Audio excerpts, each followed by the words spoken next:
તમારું ભાગ્ય બગડે છે એના કારણો 5 કારણો તમને સમજાવું. આ લોકો મંદિરે જાય, મંદિરેથી પાછા ઘરે આવે ને એટલે હાથ પગ ધોઈ નાખે અથવા પગ ધોવે. મંદિરેથી પાછા આવીને જે પગ ધોવે એ પોતાના ભાગ્યને ધોઈ નાખે છે. મંદિરથી પાછા આવીને ક્યારેય પગ ન ધોતા, ગમે એટલા મેલા થયા હોય. પહેલી વાત. બીજું, બાળ મૃત્યુ થયું હોય એનું ભોજન, આપણી કરતા નાની ઉંમરની કોઈ પણ વ્યક્તિ, આપણા કરતા નાની ઉંમરની કોઈ પણ વ્યક્તિ ગુજરી જાય એનું ભોજન નહીં કરવું, એની કોઈ વસ્તુ લેવી નહીં. આપે તો પણ ભલે આપણા કુટુંબનું પણ કેમ ન હોય, કદાચ આપણને આપી દે તો આપણે બીજાને આપી દેવું, પણ એનું સ્વીકાર બહુ નહીં કરવો. આપણે નાની ઉંમરની વ્યક્તિની દાનમાં અથવા તો ભોજનમાં મળેલી વસ્તુ ક્યારેય પણ સ્વીકાર ન કરવો. કોઈ સ્મશાન યાત્રા નીકળતી હોય એની આગળ ક્યારેય નીકળવું નહીં. ગમે એટલું કામ હોય તમારે, બાઇક લઈને કે ગાડી લઈને નીકળ્યા હોય, પણ સ્મશાન યાત્રા જતી હોય એની આગળ નીકળવા એ તમારા ભાગ્યનો નાશ કરે છે. તમારું ભાગ્યનું જે પુણ્ય હોય એની સાથે જતું રહે છે. તમે આગળ નીકળશો. બહુ જ મહત્વની વસ્તુ જે રણછોડરાયજીના મંદિરમાં બહુ જોવા મળે છે. ભગવાનને, રણછોડરાયજીને, ઠાકોરજીને કોઈ મંદિરોમાં જ્યારે ભગવાન સાક્ષાત બિરાજતા હોય અને જ્યારે ભગવાનને કંઈ ધરાવવાની વાત આવે ત્યારે બોક્સમાં ક્યારેય ન ધરાવતા. લોકો આજકાલ બોક્સમાં આમ લઈ જઈ અને આમ દેખાડી દે ભગવાનને, બોક્સ બહારથી લઈ દે. જે માણસ બોક્સની અંદર બાંધેલા ડબ્બાની અંદર, ડબ્બો સ્ટીલનો હોય, સોનાનો હોય તો પણ ડબ્બાની અંદર જેમાં ઢાંકણું હોય એવું કોઈ પણ પાત્રમાં ભગવાનને ભોગ ધરાવવામાં આવે છે ત્યારે ઠાકોરજી અથવા જે દેવને ધરાવે દેવ નારાજ થાય છે અને એ વખતે તમારું ભાગ્ય પાછું પડે છે. તમારું પ્રસાદનો સ્વીકાર ભગવાન કરતા નથી. ખુલ્લી થાળીમાં, ખુલ્લી પ્લેટમાં, ખુલ્લા વાસણમાં હંમેશા ભગવાનને વસ્તુ ધરાવો. હું તો કોઈ કાગળમાં લઈ લો, કાગળમાં લઈ લો, અથવા તો એ ઢાંકણામાં લઈ લો. પછી બોક્સ છે એ ભાઈ કીધું ઢાંકણામાં લઈ લો થોડું પ્રસાદ, ઢાંકણામાં વાંધો નથી. ઢાંકણાનું કોઈ ઢાંકણું નથી ને, બોક્સનું ઢાંકણું છે. તો 2 પેંડામાં મૂકી અને પછી અથવા 5 જેટલા હમણાં જે રીતે થતું હોય, અથવા ડીશ લઈ જાઓ, કોઈ એવું પાત્ર લઈ જાઓ અને ભગવાનને જ્યારે માખણ કે કોઈ વસ્તુ ધરાવો ત્યારે એનું બોક્સની અંદર ક્યારેય કોઈ પણ ભગવાનને ક્યારેય ન ધરાવો. જો તમે ધરાવો છો તો તમે તમારું ભાગ્ય બંધ કરી રહ્યા છો. તમારે પોતાના મકાન છે, તમારે પોતાનું મકાન બધાને હા છે, હા કોને? તમારી મકાનની છત ઉપર ક્યારેય લોખંડના તાર ન બાંધતા. લોખંડની છત ઉપર લોખંડના જો તમે તાર બાંધો છો કપડાં સૂકવવા અથવા તો કોઈ પણ કંઈ કામ કરવા, તમારી છત ઉપર લોખંડના ખીલા વગેરે કે લોખંડનું તમારે ધાબાની અંદર કંઈ હોય તો એને કાઢી નાખજો. અંદર છુપાયેલું હોય તો વાંધો નથી, પણ બહાર પ્રગટ થયેલી લોખંડની દોરીઓ, તાર આદિ જે કંઈ હોય એ વર્જ્ય છે.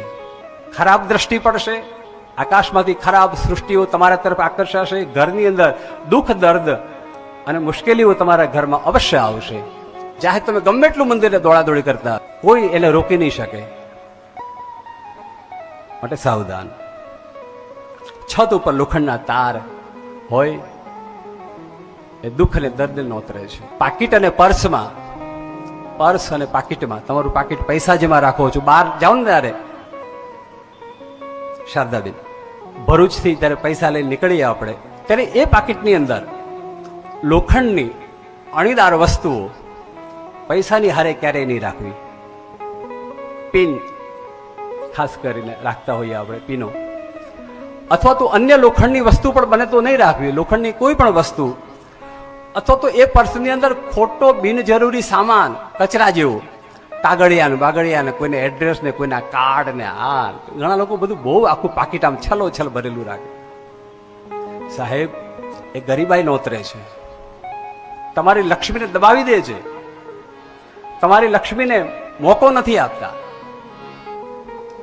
એ બધા દૂષણો જે છે એના કારણે લક્ષ્મીની વૃદ્ધિ થતી અટકી જાય છે. પાકીટની અંદર માત્ર ને માત્ર બને તો પૈસા રાખો, અને ક્યારેક કોઈ બને તો જરૂરી કોઈ વસ્તુ હોય, સોનું, ચાંદી, હીરા, માણેક, સાહેબ જો આટલું કામ કરો સાહેબ, તમારા ઘરમાં સુખની વરસાદ થશે. મારો શિવજી બોલોના, તમારા ઘરમાં સુખનો વરસાદ થશે, વરસાદ. અને હા, કોઈ પણ મંદિરમાં ભંડારો હોય, પછી ગણપતિનો મહોત્સવ હોય કે કોઈ પણ ભંડારો હોય, કોઈ જગ્યાએ શિવની કથા હોય કે કોઈ પણ જગ્યાએ મંદિરમાં કથામાં જાહેર કોઈ ધાર્મિક કાર્યક્રમ હોય, એમાં ભંડારો હોય, એમાં પૈસા આપ્યા વગર ક્યારેય જમો નહીં. લોકોને બહુ ટેવ હોય છે મફતનું છે ને ખાઈ આવો. ભગવાનના કાર્યમાં જ્યારે ભોજનનું આમંત્રણ મળે આપણને કે ભાઈ પધારજો, તો જાઓ તમે, પ્રસાદ લો, કઈ વાંધો નહીં, પ્રસાદ છે, ભગવાનનો છે, લેવો જ જોઈએ. પણ હા, એના પ્રમાણમાં કંઈક પહોંચ ફડાવી દેવી જોઈએ. મફતમાં ભંડારાનું અન્ન ક્યારેય જમવું નહીં. એ જમશો તો દોષના અધિકારી બનશો. ધર્મનો પૈસો ક્યારેય કોઈને પચ્યો નથી, ધર્મનું અન્ન ક્યારેય કોઈને પચ્યું નથી અને પચશે નહીં. મંદિરના કે કોઈ ભંડારામાં જ્યારે જઈએ ત્યારે ભરપેટ જમવાનું જ્યારે થાય આપણે, ત્યારે અવશ્ય એના પ્રમાણમાં દાન કરી દેવું જોઈએ. અને છેલ્લી બહુ મહત્વની વાત,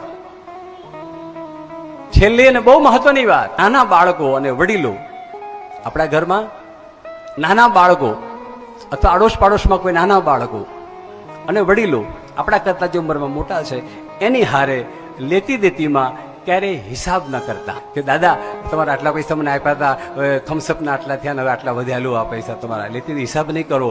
એને કહી દઉં દાદા રાખો, થમ્સઅપ મારા તરફથી પી લ્યો. હર હર.